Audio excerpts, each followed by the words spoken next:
พี่น้องมาลองฝีมือหลังจากที่เลยแต่งประมาณปีกว่าเลยเราพี่น้องเนาะนี่แต่งประมาณนี้เลย แต่ว่าเม็ดนี่น่ะ แต่งม่วนนี้นะครับเนาะแม่ประมาณนี้เลยเนาะพี่น้องโอ๊ยพี่พ่อสบายดีพี่น้องสวัสดีค่ะพี่น้องจ้านี่มามื้อนี้มาพอกันอยู่ที่โรงงานคือเก่านะพี่น้องเนาะมื้อนี้เป็นมื้อหยุดเด้อพี่น้อง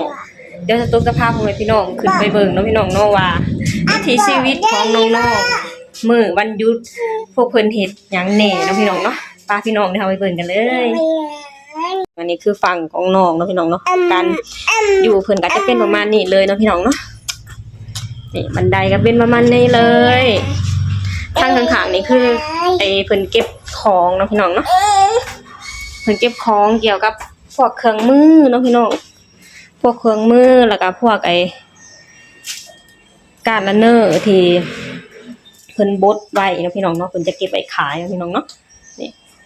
ดนๆเพิ่นขายเท่านึงเนาะพี่น้องนี่เป็นประมาณนี้เลยเนาะพี่น้องเป็นบันไดขึ้นมานี่เลยไปแล้วบ่สายสาวตื่นแล้วเอาไข่ต้มเด้ต้มกระเปียกได้มื้อนี้นะเดี๋ยวคุณจะออกเสือซีก่อนนี่อันนี้คืองานเหมาของเพิ่นเนาะพี่น้องเนาะอันนี้ของน้องสาวเนาะพี่น้องนี่เพิ่นยังบ่ตื่นเมียตื่นแล้วผัวยังบ่ตื่นผัวยังนอนอยู่เป็นมื้อหยุดเนาะพี่น้องนี่ห้องก็จะเป็นประมาณนี้เลยเนาะพี่น้องเนาะเบิ่งวิถีชีวิตการอยู่ห้องที่บ่ได้เช่าก็เป็นประมาณนี้แหละไปบูไปขึ้นอันนี้คือห้องน้องทรายน้องไผ่ฮะอันนี้คือห้องน้องทรายกับน้องไผ่เนาะพี่น้องนี่วิถีชีวิตของการวันหยุดพากันแต่งงานเหมาเฮ็ดหยังดาเขียนแท็กอันนี้155เฮ็ดจักย้อนน้อง155นะพี่น้องอันนี้คืองานเหมาเนาะพี่น้องร้อยเท่าได้แล้วเดี๋ยวนึงร้อยละหาอ๋อขึ้นให้บาทนึงอันนี้คือร้อยละหาเนาะพี่น้องเนาะแต่ก่อนนั้นร้อยละ4เนาะแต่ก่อนร้อยละ4พี่น้องพากันยกขึ้นนี่โอ้ยนักพี่น้องเอ้ยงานตรงนี้นะอันนี้ร้อยละจักบาทเลยอันนี้นี่นะร้อยจักบาทร้อยจักบาทฮะร้อยละหาแต่ก่อนร้อยละเท่าได้นะเท่าร้อยละหาเนาะแต่ก่อนกันเนาะร้อยละหาแต่ได้มาเนาะพี่น้องเนาะนี่งานตัวนี้น้ำม่วนพี่น้องแบบว่าเป็นเม็ดที่แต่งม่วนเนาะครับเนาะนี่เป็นเม็ดที่แต่งม่วนนะพี่น้องแค่ระวังบ่ให้แค่ระวังให้ตัดทางสีให้มันซีดเนาะพี่น้องเนาะแต่ก็มีแต่งแน่แต่งลายบ่ครับแต่งลายบ่ซั่นตัวนี้แต่งลายอยู่พี่น้องเอ้ยนี่โตเลยโอ้แต่งเกือบถูกโตเลยนี่มีอยู่6โตเนาะพี่น้องเนาะโอ้ย8โตมีอยู่8โตเนาะพี่น้องร้อยละ5 บาทอันนี้คืองานเสริมของน้องๆเด้พี่น้องเอ้ยทางน้องไผ่เขียนแพ็คอันนี้ก็คือของนอนเนาะพี่น้องเนาะก็สิ6แน่เนาะเพราะว่าเป็นห้องนอนแล้วก็บ่อนแต่งงานเมาไปนำกันเนาะพี่น้องเนาะอันนี้คือน้องชายสวัสดีแน่น้องชายสวัสดีครับพากันแต่งงานเมาแล้วก็เบิ่งทีวีไปนำเนาะพี่น้องเนาะวิถีชีวิตของวันหยุดของน้องๆเนาะพี่น้องเนาะก็จะเป็นประมาณนี้เลยไอเดือน1ได้เท่าใดผู้มือนี่เดือน1ได้เท่าใดงานเมาเนี่ยตัวแต่งงานเมาประมาณ 3,000 กว่าบาทโอ้ 3,000 ก็โอเคเด้พี่น้องแต่งงานเลยแล้วแต่แต่งได้หน่อยหลายเนาะแล้วก็ช่วงที่งานถึงงานแพงถามว่างานแพงก็ได้หลายแน่แม่นบ่บางเดือนก็2,000 กว่าบางเดือนก็แต่งงานรายได้ก็เดือนละ 3-4 พันเนาะก็โอเคแล้วสำนี้พี่น้องเอ้ยพอได้แบ่งเบาพอได้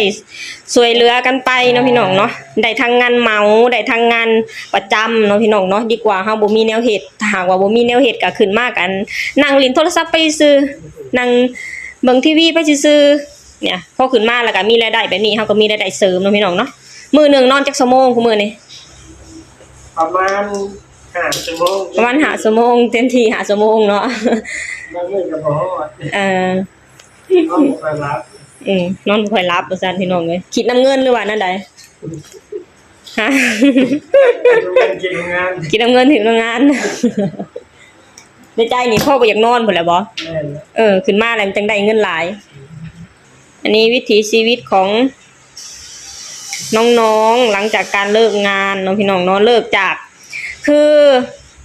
มื้อนี้เป็นมื้อหยุดแล้วก็มื้อปกติก็คือจากจันทร์ถึงเสาร์เนาะเพราะว่าวันอาทิตย์เป็นมื้อหยุดก็คือ เลิกจากงานประจำก็สิประมาณนี้แหละพี่น้องพากันตื่นมาเฮ็ดงานเมาแบบนี้แหละ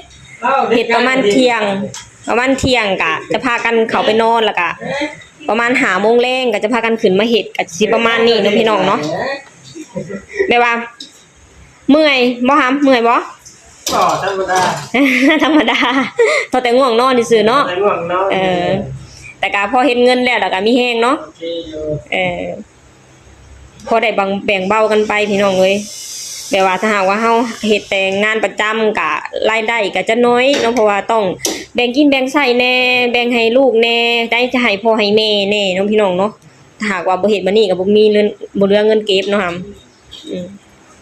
เฮ็ดกันไป การกับเขา แม่นเบิ่งการแต่งของน้องเด้อพี่น้อง ไม่แต่งไว้ จักจุดนี่น่ะโอ้หลายจุดเติบเนาะ เข็มกระตุ้งกับ2เข็ม3 โอ้ เข็ม รอบตัวเลยนะพี่น้อง แม่นเบิดเลย เออ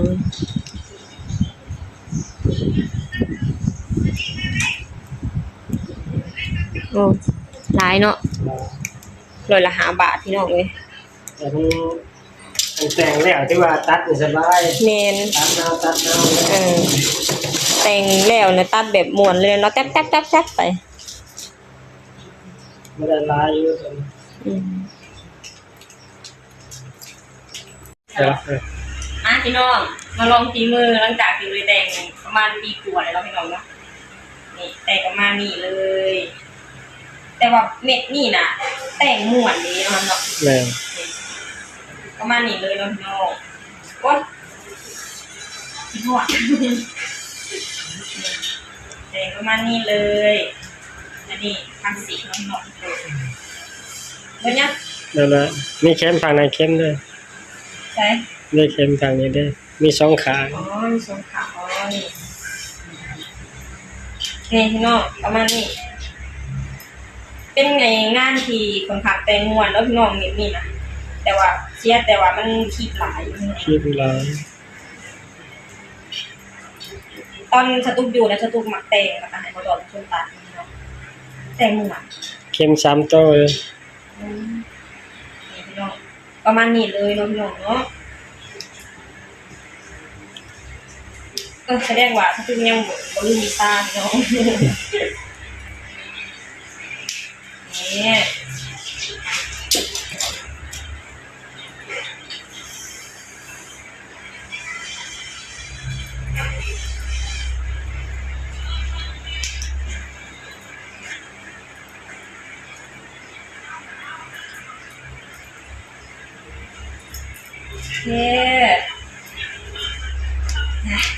เรียบร้อยพี่น้องจังนาทีค่ะอันนี้นะแต่งประตูนี่เป็นนาทีวะ แต่ว่า พี่น้องได้ประตูจับไปนาทีไอ้38พี่น้องมา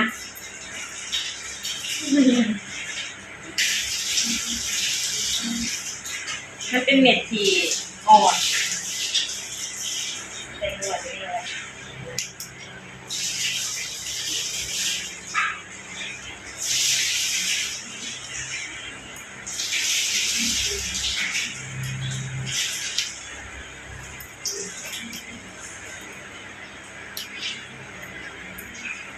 หมดนาที โอเคพี่น้องนี่แต่งม่วนคิดเห็นอดีตเนาะพี่น้องเขาได้แต่งอากาศแบบว่าคิดฮอดภาพบรรยากาศเก่าๆพี่น้องเนาะโอเคพี่น้องให้น้องชายแต่งต่อพี่น้องมาสตูมาลองฝีมือแสดงว่ายังบ่ลืมสร้างพี่น้องเนาะ โอเคอยู่พี่น้องวันหยุดกะจะเป็นประมาณนี้เลยเนาะพี่น้องเนาะเขาเจ้ากะจะปิดเครื่องแล้วก็เพิ่นกะเก็บกล่องเก็บไปยังไว้เรียบร้อยพี่น้องเนาะ นี่ก็จะเป็นประมาณนี้เลยเนาะพี่น้องอันนี้คือมูลเนาะพี่น้องบอนตั้งมูลนี่มูลเพิ่นก็หลายลูกอยู่พี่น้องแต่ว่าบ่ได้สีทุกลูกเนาะบางลูกเขาเจ้าก็บ่ได้เรียกนะบ่ได้เรียกงานเนาะพี่น้องเนาะนี่เป็นประมาณนี้เลยเนาะพี่น้องเนาะนี่เห็นแล้วก็คิดฮอดพี่น้องเอ้ยคิดฮอดบรรยากาศเก่าๆ ไงเวท ว่าเขาใส่น้องไงเอาว่าใหม่ด้วย ขาได้เมียนเขาก็ได้หนึ่งไงเมียนเพื่อจะได้เห็นคือ เออพอได้เบิ่งพี่น้องเพิ่นว่าเขาเบิ่งอันเบิ่งเขาใส่น้องมึงเหนียวสั่นเมียใส่มันหนึ่งข่าวพี่น้องตอนเป็นนั่นตอนเป็นผู้บ่าวนี่ให้หนึ่งให้กินนะ ไงไง แม่หนึ่งให้พ่อเป็นอันได้เมียเด้ หนึ่ง หนึ่งให้เมียกิน นี่แหละมนุษย์เมีย ก็จะเป็นออกมานี่แหละมนุษย์เมียเฮ็ดไปหล่นนะเว้ยการเชื่อฟังเมียจะทำให้ชีวิตเจริญจำไว้นะน้องนะ หนึ่งข่าวเฮ็ดกินพี่น้องทั้งเมียก็แต่งงานเมาเนาะพี่น้องเนาะ เออเนาะไอ้บ่อยากเฮ็ดงานเมาต้องไปเฮ็ดกินให้เมียกินเนาะตาเป็นประมาณนี้แหละพี่น้องตอนนั้นสตุกอยู่กับแบบนี้เนาะพี่น้องเนาะสตุกเฮ็ดงานเมาบ่ดอนไปเฮ็ดกินหนึ่งข้าวให้เมียกินเนาะพี่น้องเนาะก็จะเป็นประมาณนี้อยู่ไปนี่ก็มีความสุขเนาะตาเนาะแยกกันเฮ็ด แม่นสิ่งใดที่ถนัดก็ไปเฮ็ดเนาะเฮาถนัดเฮ็ดงานเมาเฮ็ดไงกลัวเฮาต้องไปเฮ็ดทางผัวบ่ถนัดก็ไปเฮ็ดกิน ตาการเชื่อฟังเมียจะทำให้ชีวิตเจริญเนาะตาเนาะ เว้นอยู่บ่ แม่นเว้ย ถ้าอยู่ นี่เพิ่นก็แต่งงานเมาเนาะพี่น้อง ปล่อยให้ได้แต่งงานน้องก็บ่ไปสิบ่เป็น แล้วก็ล้างถ้วยให้เด้แต่ละมื้ออันนี้100จักบาท อันนี้6 บาท อ๋อ100ละ6 บาท ปีนโตแล้ว อันนี้น้องไผ่หลาเนาะพี่น้องจักปีแหละ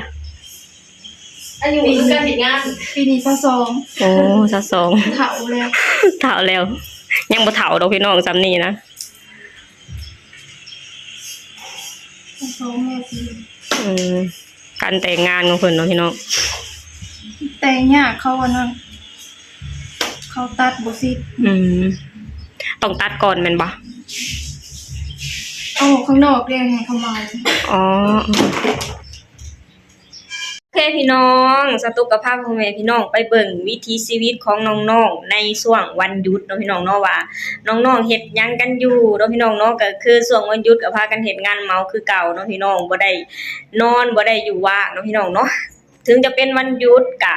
หารายได้เพิ่มเนาะพี่น้องเนาะพอได้ช่วยเหลือกันเนาะพี่น้องเนาะถ้าหากว่าเฮาบ่หาเพิ่มเฮาก็ได้แค่ค่าแรงก็จักน้อยเนาะพี่น้องเนาะเพราะว่าค่าใช้จ่ายก็ค่อนข้างหลายเนาะไหนจะส่งกลับบ้านแน่ไหนจะแบ่งกินแบ่งใช้แน่เนาะพี่น้องเนาะถ้าหากว่าเฮาเฮ็ดงานเมาเฮาก็จะได้เพิ่มมาเนาะพี่น้องเนาะก็จะมีเงินเก็บได้หลายขึ้นเนาะพี่น้องเนาะคือตอนสตุกอยู่สตุกก็ประมาณนี้แหละพี่น้องคือช่วงวันหยุดก็คือพากันเฮ็ดแบบนี้เลยเนาะพี่น้องเนาะบ่ได้หยุดพี่น้องวันหยุดแต่บ่ได้หยุดเนาะพี่น้องเนาะพากันมาเฮ็ดงานเมาเนาะพี่น้องเนาะถามว่าเมื่อยบ่มันก็บ่ได้เมื่อยเนาะพี่น้องเนาะแต่ว่าจะง่วงนอนเนาะพี่น้องเพราะว่ามื้อหนึงก็นอนประมาณ4ชั่วโมง5ชั่วโมงเนาะพี่น้องเนาะก็จะเป็นประมาณนี้เนาะพี่น้องแต่ว่าบ่ได้เมื่อยเนาะพี่น้องเนาะคือแบบว่าเฮ็ดแบบนี้น่ะพอส่วนฮอดมื้อที่เงินออกน่ะเฮาก็หายเมื่อยแล้วเนาะพี่น้องเนาะก็จะเป็นประมาณนี้เนาะพี่น้องเนาะสตุกก็พาพ่อแม่พี่น้องมาเบิ่งวิถีชีวิตของวันหยุดของน้องๆเนาะพี่น้องเนาะโอเคพี่น้องสำหรับคลิปนี้สตุกก็จะขอจบลงเท่านี้ก่อนเด้อฝากให้พี่น้องช่วยกดไลค์กดแชร์กดติดตามให้ช่องบ่ดอนสาวตุกในเด้อสบายดีสวัสดีค่ะ